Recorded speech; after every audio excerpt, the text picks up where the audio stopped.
É um prazer estar com você mais uma vez. E eu não quero desperdiçar o nosso tempo, que é pequeno, que é curtinho. Vamos aproveitá-lo da melhor maneira possível. É justamente por isso que eu quero ler com você um texto no Evangelho de Mateus, no capítulo 7, no verso 7 em diante, que diz assim: Pedi e dar-se-vos-á, buscai e achareis, batei e abrir-se-vos-á. Pois todo o que pede, recebe, o que busca, encontra, e a quem bate, abrir-se-lhe-á.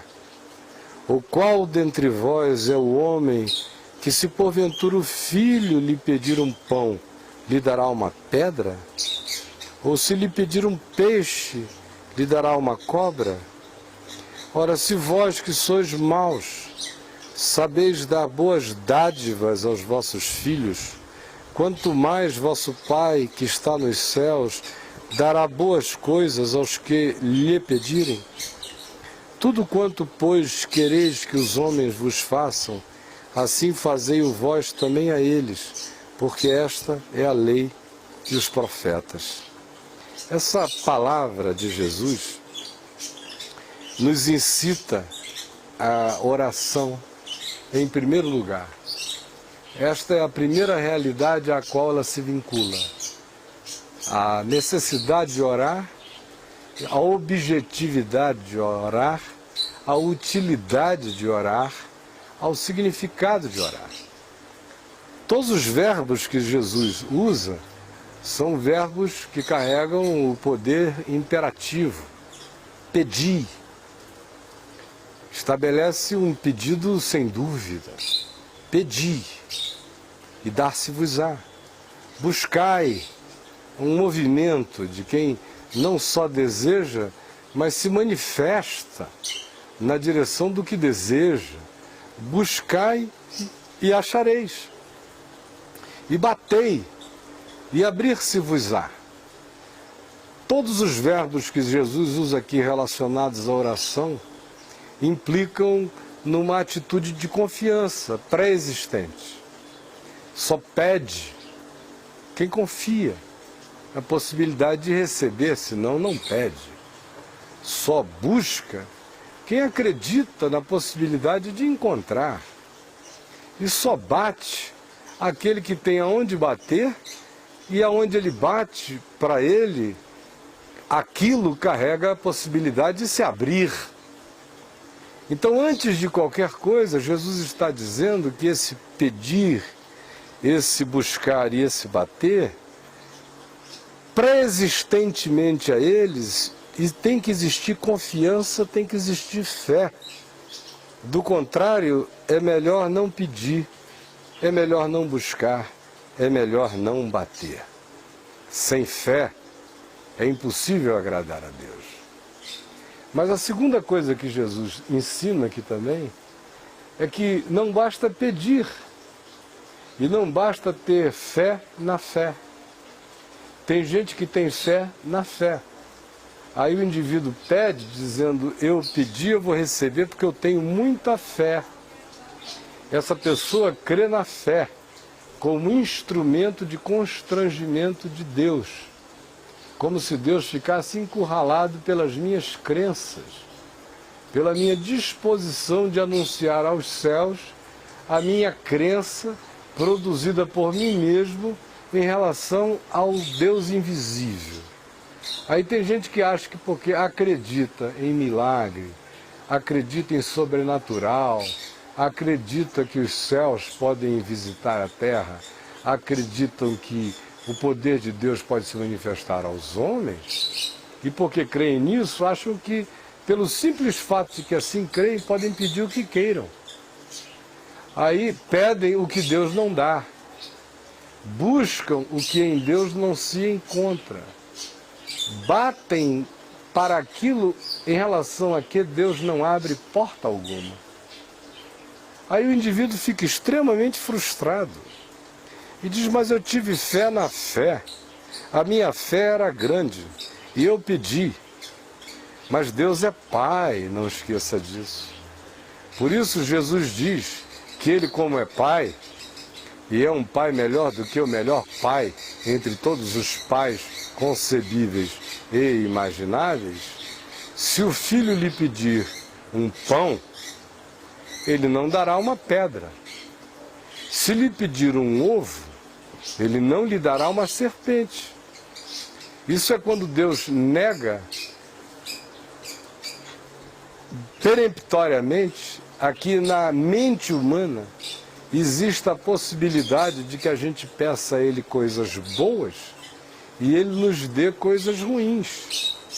Porque em meio a isso tudo, tem gente que não pede, que não busca e que não bate, porque tem medo de Deus. Tem medo que peça e Deus atenda de um modo que o indivíduo não goste. Então eles preferem nem tocar neste assunto, que foi aquilo que prioritariamente Jesus levantou como uma problemática para quem não ora. É o medo de orar. Tem gente que tem medo de orar.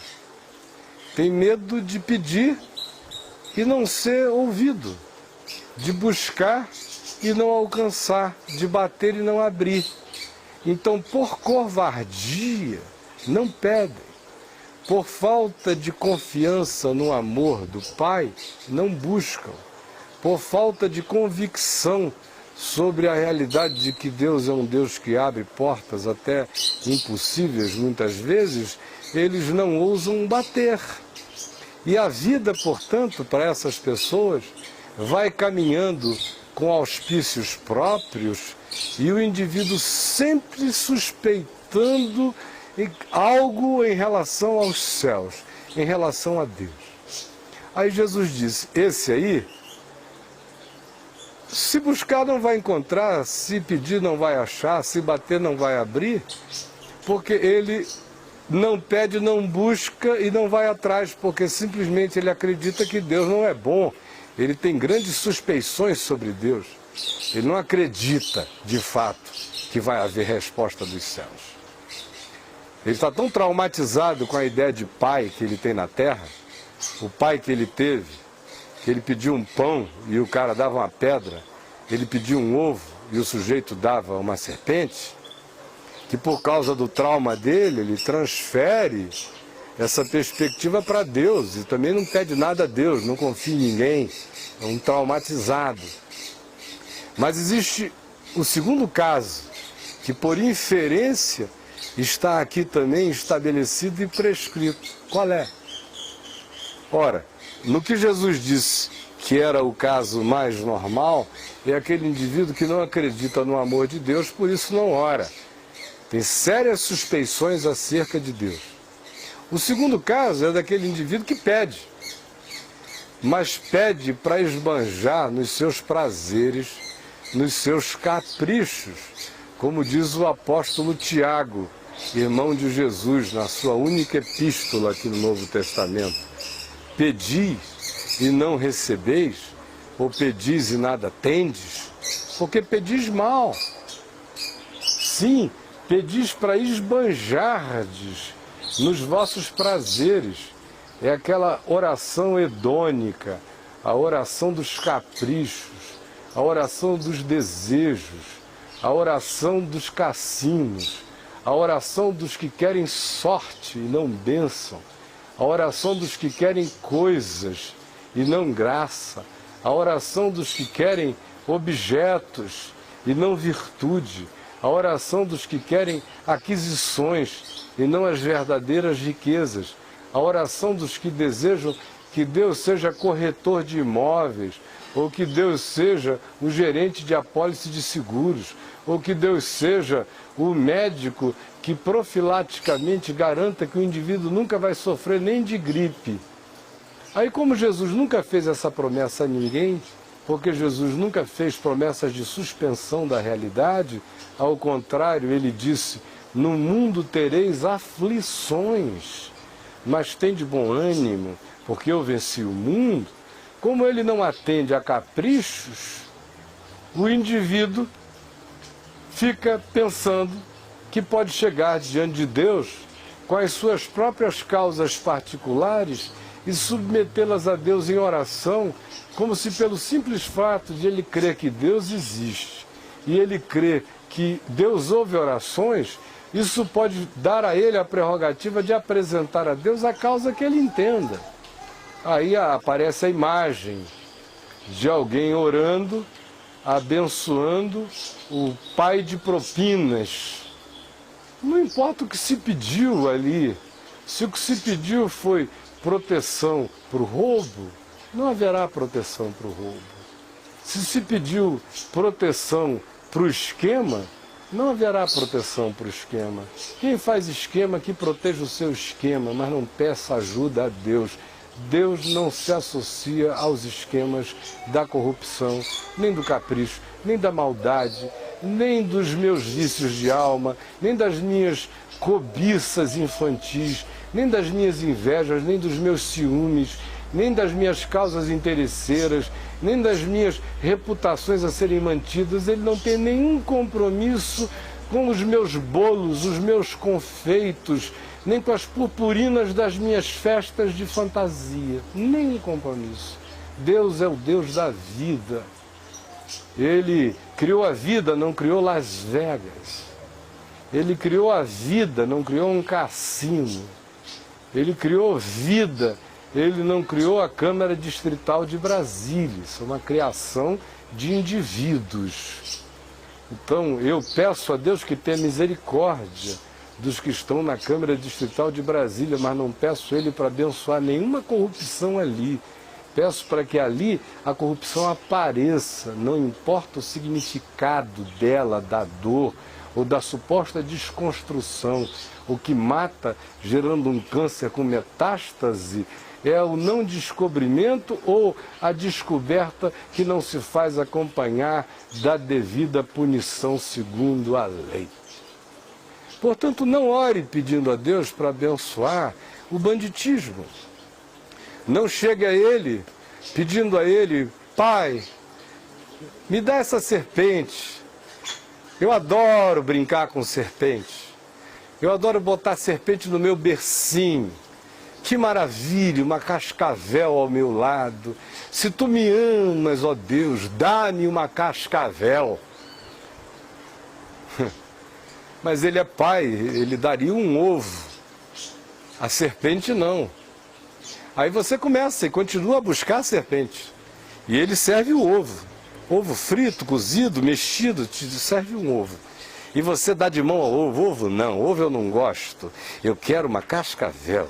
Ai, meu Deus, por que não me atendes? Eu preciso de uma jararaca. Ele não vai dar a jararaca a você. Mas se você buscar, você vai achar a jararaca. Se você pedir, Deus não vai responder, mas há outros no mundo invisível que respondem e atendem, adoram ao invés de um ovo, servir uma jararaca. Há outros no mundo espiritual, no mundo invisível, que adoram atender aos pedidos do capricho. Às vezes até eles dizem: prepara um despacho para mim, uma oferenda, porque eu vou negociar com você. Se a oferenda for boa, eu realizo o que você está pedindo, eu lhe dou a jararaca. Ou eu trago para você esse sucuri que você está desejosíssima de ter. Mas não vem de Deus, não vem do Pai que está nos céus. Aí depois a pessoa fica sem saber por quê, que está dormindo com a jararaca, que casou com a sucuri, que ficou sócio do tamanduá bandeira, que só recebe abraço de tamanduá, não entende por que as lágrimas que rolam ao lado dele são lágrimas de crocodilo, porque ele pediu, buscou, bateu, recebeu, conseguiu, abriu, mas quem abriu não foi o Pai, quem deu não foi o Pai, ele conseguiu por outros meios. Aí quem pediu cascavel, ganhou cascavel. Quem buscou jararaca, obteve jararaca. Quem pediu veneno, comeu veneno. Mas não foi a oração que o Pai que está nos céus atendeu. Há um salmo que diz o seguinte: pediram o que queriam E insistiram, insistiram, insistiram, pedindo o que queriam. E o Salmo diz, e Deus concedeu-lhes o que pediam, mas fez definhar-lhes a alma. Essa é uma coisa horrorosa. É quando tudo que a gente busca na vida, a gente busca contra nós. Tudo que a gente pede até aos céus, a gente pede contra a gente. Tudo que a gente bate querendo ver se abre, a gente está buscando abrir contra nós. Tem uma quantidade enorme de pessoas querendo que Deus se associe aos piores projetos da vida. Mas o Deus da vida não se associa aos projetos da morte, que a gente elege e resolve batizar pelo nome de vida. Ele não se associa a isso jamais. Você vai ter que andar sozinho. Você vai ter que responder a sua oração pela sua obstinação, ou você vai ter que encontrar pseudodeuses que atendam a sua demanda, porque o Pai que está nos céus não vai atender. E se você insiste, insiste, insiste, às vezes chega a hora em que ele diz, é isso que você quer, então seja feita a sua vontade. Porque dado ao tempo decorrido, dado ao fato de que você já me pede isso há anos e eu não dou, já era para você ter sabido que não é minha vontade de lhe dar isso, e mais do que isso, se você conhece a minha palavra, já era para você saber que esse tipo de coisa é aquilo que eu não dou, porque viola o mandamento do amor, da verdade e da vida. E o Senhor diz, eu não concedo aquilo que não é amor, verdade e vida, justiça e paz. Mas você insistiu, insistiu. Eu apenas disse, dado ao tempo decorrido, dado ao tempo de que você já pôde processar tudo para saber qual é a minha vontade, para saber qual é o caminho da vida, eu simplesmente disse, pode passar. Você quer ir? Vá sozinho, eu não irei com você. Mas a liberdade é sua, de trocar ovos por serpentes. A liberdade é sua, de ao invés de comer o pão da vida, mastigar pedrinha até morrer. Comer poeira, fazer farofa de pedrinha jacaré. Há quem goste de comer pedrinha, há quem goste de se atolar na lama, há quem troque banhos frescos por lodaçais. Mas o Senhor não atende essas orações. Então, meu amigo, você pergunta, qual é o critério que eu tenho para saber se o que eu estou pedindo ao Pai é bom? Jesus nos diz qual é o critério.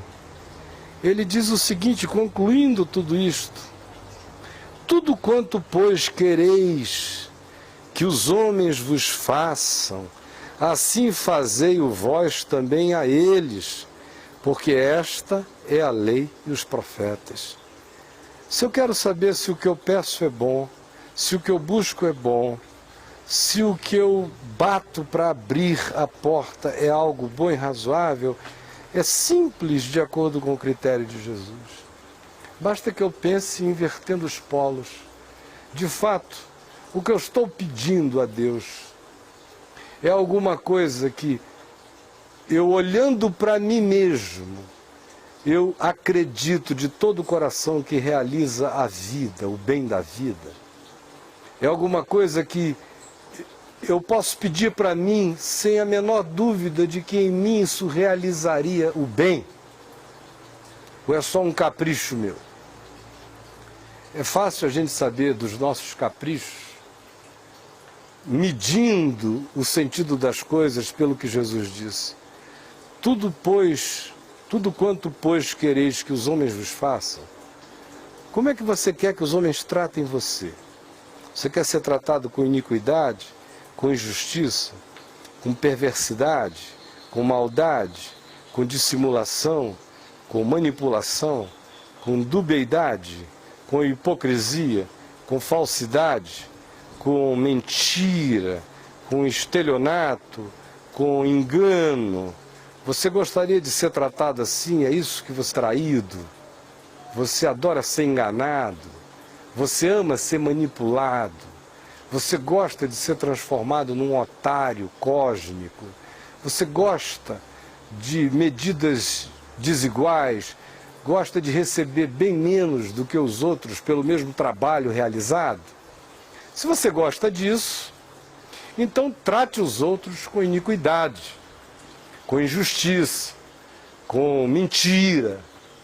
Porque quem gosta da mentira não tem outra alternativa a não ser mentir. Quem gosta de iniquidade tem mais é que praticar iniquidade. Agora, quem diz que não gosta de mentira, iniquidade, manipulação, engano e todas essas coisas da morte e da antivida, Jesus diz: quem sabe o que é bom para si tem que saber o que é bom para o outro. Portanto, o melhor medidor que eu tenho para saber o que eu peço a Deus é, antes de tudo, pensar no que eu gosto para mim e no que eu gostaria que os outros fizessem a mim. Na hora da minha necessidade, eu quero abandono ou eu quero solidariedade? Na hora da minha dúvida, eu quero engano ou eu quero verdade? Na hora do meu titubeio, eu quero firmeza ou eu quero vacilação ao meu lado? Na hora em que o perigo me ronda, eu quero descaso ou eu quero atenção e vigilância dos que se dizem meus próximos? Ora, se eu quero o que é bom, Jesus diz, faça o que é bom a ele primeiro. O trate do jeito que você queria ser tratado. Toda vez que você vir alguém numa situação desvantajosa, ponha-se no lugar e imagine o que você gostaria que fosse feito a você naquela situação, se você fosse o protagonista capaz de trazer uma solução. E faça isto. Ora, quem tem essa consciência, Jesus diz, sempre soube e saberá o que pedir a Deus. Porque quem sabe o que é bom para o próximo e sabe o que é bom para si, sabe o que é bom pedir ao Pai. Esse nunca pede serpentes. Ele não gosta de serpentes, a menos que ele adore veneno, mordida. Aí o problema é outro, ele tem que comprar um chicote, se internar numa casa de fetiche sexual para ser espancado o dia inteiro, sodomizado e dizer, aleluia, que gostoso ser sodomizado, estuprado, arrebentado, é disso que eu gosto. Esse cara que não se ama, não amará ninguém, não haverá ninguém que dele possa esperar bons tratos, porque ele não trata bem nem a si mesmo, não se ama, não amará ninguém.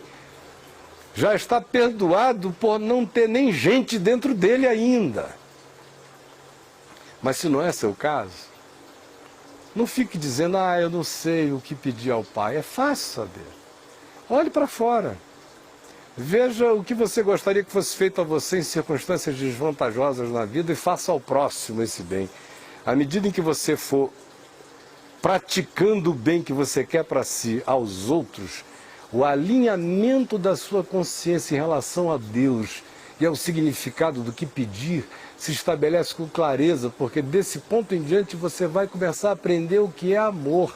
E quem aprende o que é amor sabe o que pedir ao Pai, porque sabe o que desejar aos homens, porque sabe o que quer para si mesmo, porque ama a Deus, ama a si mesmo, ama ao próximo.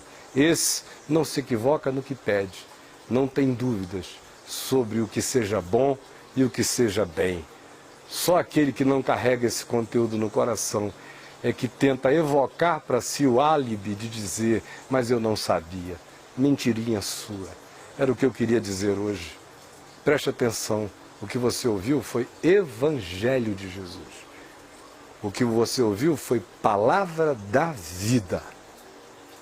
E eu tenho aqui um convite a lhe fazer. Tem mais de um, afinal. Você viu passando aqui o endereço do Teatro La Salle. Todos os domingos às 18 horas, na 906 Sul, na Asa Sul, em Brasília. Eu estou esperando você e até quando eu não estou lá, tem milhares de pessoas esperando você, gente boa de Deus. Estou esperando você, venha hoje, traga alguém, vai ser maravilhoso para a sua vida. O segundo convite é também acerca desse endereço que você viu passando no meu site aqui, www.caiofabio.net. Mudou o endereço do meu site, era .com, agora é .net. Você pode ir lá e você tem material para ler anos a fio. Vá lá, não perca essa oportunidade. Também você está vendo o endereço da Vem Ver TV, www.vemvtv.com.br. São 24 horas de programação ensinando o Evangelho. Essa meia horinha que eu uso aqui aos domingos lá, são 24 horas por dia. A gente comenta documentários, assuntos mais diversos, que vão da física quântica às questões sociais mais pungentes, mais viscerais. A gente trata dos dramas da alma humana, tanto quanto trata dos dramas mundiais e nacionais. A gente fala sobre tudo à luz do Evangelho. Esse é o meu convite a você, pedindo que você não perca a chance de se instruir na palavra da vida. Tá bom? Eu vou ficando por aqui. É sempre um prazer aproveitar essa oportunidade e fazer o que eu mais amo fazer na vida, que é falar a boa nova, o Evangelho de Jesus, proclamar essa graça que ensina a viver, ensina a morrer, ensina a gente a andar em pé diante dos homens e de joelho diante do Pai. Que Deus abençoe você, abençoe a mim e até a semana que vem. Tchau, tchau.